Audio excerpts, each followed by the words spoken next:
Hey everyone, it's KP again here. Hope everything is all right. Welcome to No Justice, No Peace Report. Subscribe, hit the notification bell. I'll media, social media, they will write us off and say that in light of the whole COVID situation, saying that they will say that we're spreading misinformation when we highlight certain things. But I want to highlight something here, and it's very serious. It's not just happening in one place, it's happening all over. Not just when I say all over, I'm talking about worldwide, right? It's an article, and this article is from the New York Times. And it's interesting that the New York Times is writing about this because I have aught against the New York Times for what I call reckless journalism when it comes to issues surrounding the vaccine and the things related to COVID-19, right? And their connections to the pharmaceutical company and their preference to them, okay? Reckless journalism. And I'll share that in another post. Surge of student suicides push Las Vegas schools to reopen. I know a lot of you probably never heard of this, but it's happening all over. When you lock people away, especially young people, right? But it's happening to a lot of people, but a lot of young people are affected badly.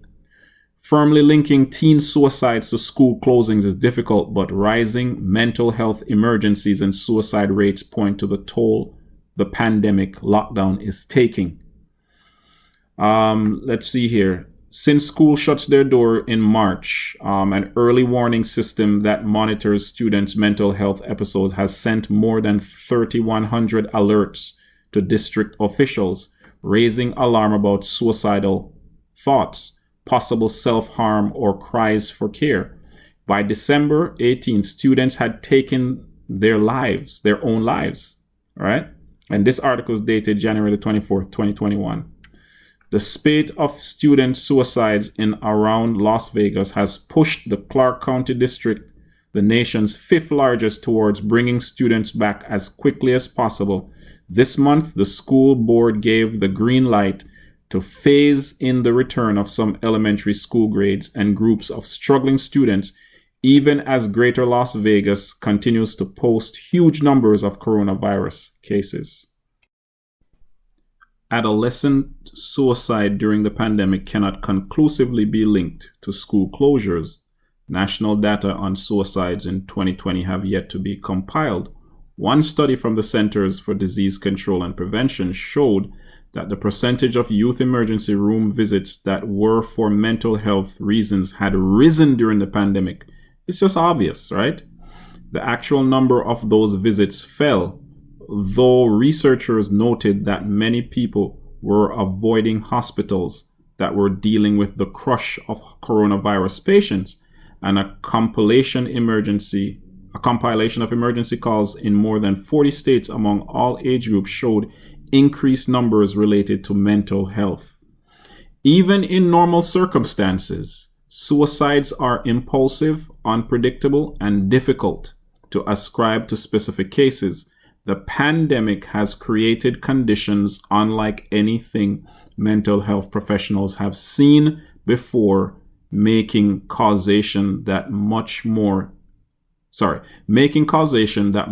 difficult to determine. But Greta Mazzetti, who studies the effects of violence and trauma on children at the CDC, said there was definitely reason to be concerned because it makes conceptual sense. Millions of children had relied on schools for mental health services that have now been restricted, she noted.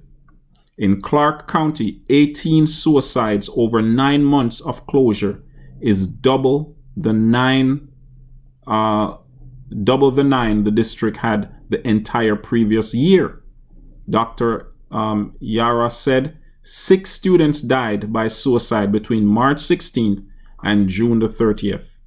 12 students died by suicide between July 1st and December the 31st, the district said.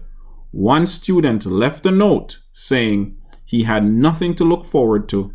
The youngest student, Dr. Yara, has lost to suicide was 9. I feel responsible, Dr. Yara said. They're all kids. The evidence is there, folks, and so that's one of the reasons they had to go reopen in light of the situation here.